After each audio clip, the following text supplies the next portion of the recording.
ఎలాగైతే the Kerala stories లో ముగ్గురు అమ్మాయిల కథల్ని ట్రూ ఇన్స్పైర్డ్ స్టోరీస్ లాగా తీశారో, ఈ కేరళ స్టోరీస్ 2 లో కూడా అలాగే ముగ్గురు అమ్మాయిల కథల్ని చాలా ఇన్స్పైర్డ్ గా తీశారు. నిజంగా చెప్తున్నా, ఈ మంత్ 27వ తారీఖు సినిమా రిలీజ్ కాబోతోంది. పైసలు లేకున్నా అప్పు చేసైనా సరే ఈ సినిమాని చూడండి. ఎందుకంటే ఇలాంటి సినిమాలు చూడాల్సిన అవసరం నేటి హిందూ సమాజానికి చాలా చాలాగా ఉంది.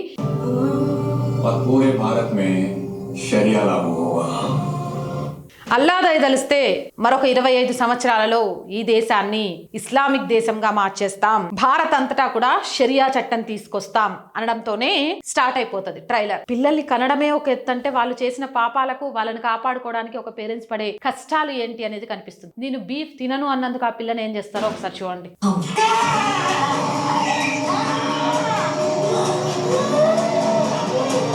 పైసలు వస్తాయి కాబట్టి మతం మారుస్తూ ఆ పిల్లల జీవితాలతో చెలగాటమాడుతున్నారు. Before your daughter becomes their next target, the Kerala story goes beyond 2 వెంటనే చూసేయండి. ఇది ఏప్రిల్ 27న థియేటర్స్ లోకి రాబోతోంది. సినిమా మీ అమ్మాయి మరొక బలిపశువు కాకముందే